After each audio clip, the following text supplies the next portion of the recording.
Nous arrivons maintenant au personnage le plus important, qui est Monseigneur Vigano, dont nous avons beaucoup parlé à ce micro. Lors de la dernière émission, nous avons analysé ces textes du mois de juin dans lesquels il a pris une position extrêmement claire, une position cédé-vacantiste.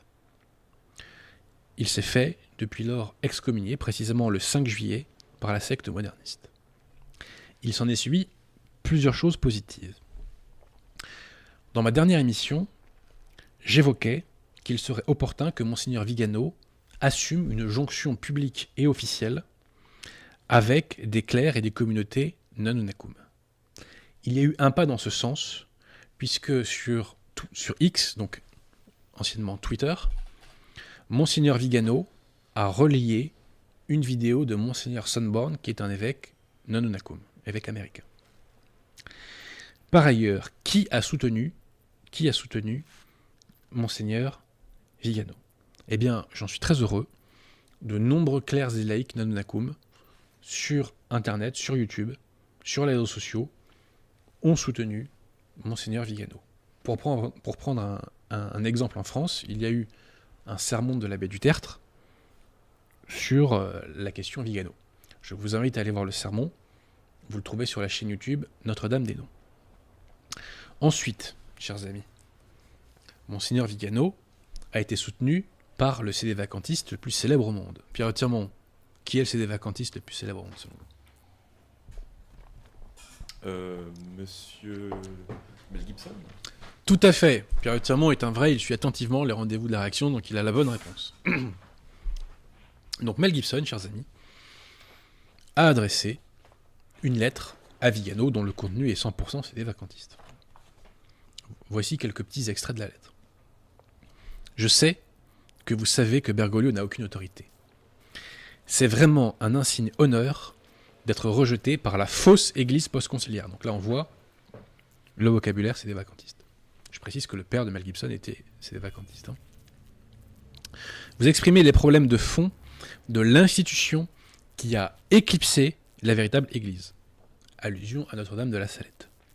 Et j'applaudis votre courage de l'exprimer, mais plus encore, de maintenir la fidélité à la véritable église. J'ai beaucoup de respect pour la façon dont vous défendez le Christ et son église. Je suis d'accord avec vous à 100% sur le fait que l'église post-conciliaire de Vatican II est une église contrefaite. La secte moderniste, chers amis, n'est pas l'église instituée par Jésus-Christ. Si vous êtes membre de la secte moderniste, vous n'êtes pas membre de l'église catholique. Plus loin, réjouissez-vous. Je suis avec vous et j'espère que Bergoglio m'excommuniera aussi de sa fausse église. Bergoglio et ses cohortes ont les vêtements et les bâtiments, mais vous avez la foi. Que Dieu vous bénisse et vous garde. Si vous avez besoin de quoi que ce soit, n'hésitez pas à me le demander. Je ferai de mon mieux pour vous aider. Voilà, donc beau soutien de Mel Gibson à Monseigneur Vigano. En outre, plusieurs conciliaires conservateurs américains, et non des moindres, ont soutenu Monseigneur Vigano. Déjà, le vidéaste Taylor Marshall, qui est l'un des principaux vidéastes conciliaires du YouTube américain. Ensuite, le site conciliaire, américain toujours, conservateur, Live Site News. Ce site a fait une pétition pour Vigano, I Stand with Vigano, et de mémoire, la dernière fois que je l'ai vu, il y avait 15 000 personnes qui avaient signé, c'est quand même beaucoup. Pierre Tirmont, vous pouvez essayer de voir Live Site News, pétition I Stand with Vigano. Vous pouvez googliser ça et voir combien il y a de personnes aujourd'hui, ça pourrait être intéressant. Ensuite, j'ai entendu un sermon de Monseigneur Williamson dans lequel celui-ci soutenait encore Monseigneur Vigano. J'ai également entendu un sermon de l'abbé Chazal, donc qui est un prêtre williamsonien, qui lui quand même mettait quelques réserves sur Monseigneur Vigano, parce que celui-ci se fondait sur la bulle Paul IV. Nous sommes à 17 452 signataires. Bah voilà, c'est quand même pas mal. Hein. Pour quelqu'un qui vient de se faire soi-disant excommunier par l'Église, c'est quand même plutôt bien pour un site conservateur. Voyez. Ensuite, on me dit dans l'oreillette que des prêtres de la Fraternité Saint-Pédis soutiennent Vigano en privé. On m'a même dit il y a quelque temps que plusieurs dizaines d'entre eux n'attendaient que le moment où Vigano créera son propre institut pour quitter la fraternité Saint-Pédis. J'attends de voir. J'attends de voir. C'est mieux que rien, je dirais, mais je dirais assez près de la fraternité Saint-Pédis que votre oui soit oui et que votre non soit non. La foi, ça se professe publiquement. Donc la question qui se pose à nous est la suivante: est-ce que Monseigneur Vigano va être un instrument pour convertir ces williamsoniens, ces lefévristes de la fraternité Saint-Pédis et ces conciliaires conservateurs? Je pense que dans le lot, il y aura des conversions. Je pense. Alors quelles sont les prochaines étapes, chers amis? Monseigneur Vigano a annoncé la création d'un séminaire.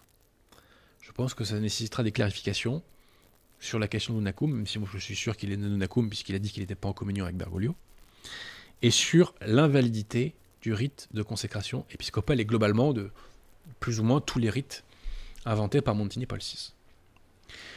La radicalisation de Monseigneur Vigano va continuer. Je n'ai aucun doute là-dessus. Et notamment en réaction à Vatican III, puisque vous savez que dans Vatican III est prévue l'abolition du célibat des prêtres, est prévue également l'instauration du diaconat féminin, etc. Pourquoi je n'ai aucun doute à ce sujet? Et j'ai oublié de vous le dire ça dans l'émission précédente. Et d'ailleurs, petite parenthèse, si vous n'avez pas vu l'émission précédente, allez la voir, puisque nous évoquons un texte historique, enfin des textes historiques de Monseigneur Vigano.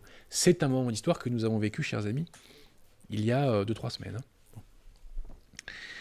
Donc vous disais-je, pourquoi est-ce que je sais que Monseigneur Vigano va se radicaliser?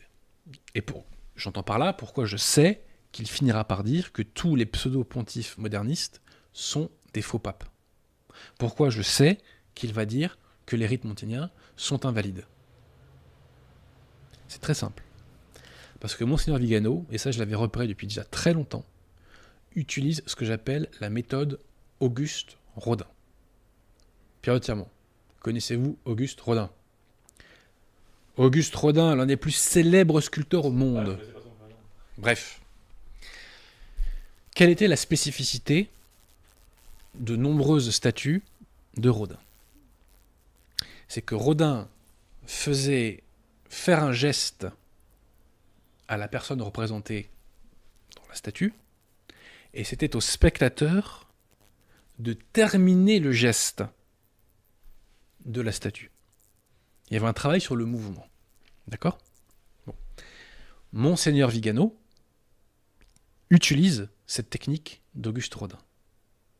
Il lance un mouvement, il ne va pas forcément au bout de ce mouvement, mais le lecteur de ces textes ne peut que aller au bout de ce mouvement.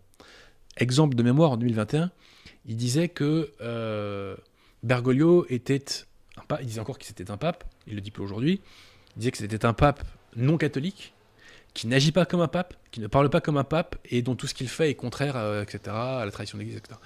Quand on lit ça, on voit bien qu'il y a un mouvement qui est lancé, et que la conclusion, même s'il y a le mot pape au début de la phrase, la conclusion c'est qu'il ne peut pas être pape s'il fait tout ça. Vous voyez ? Donc il y a plein d'exemples comme ça. Donc je sais que Monseigneur Vigano ira au bout. J'en suis convaincu.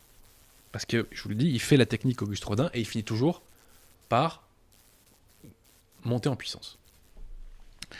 Donc j'espère qu'il y aura cette jonction dont je vous ai parlé, j'espère qu'il y aura cette clarification et cette radicalisation. Pourquoi ? Parce que l'histoire de l'Église nous l'a appris, chers amis. Les hérésies ne sont détruites que par la profession de la foi catholique. Ce ne sont pas les fausses religions qui détruisent les hérésies.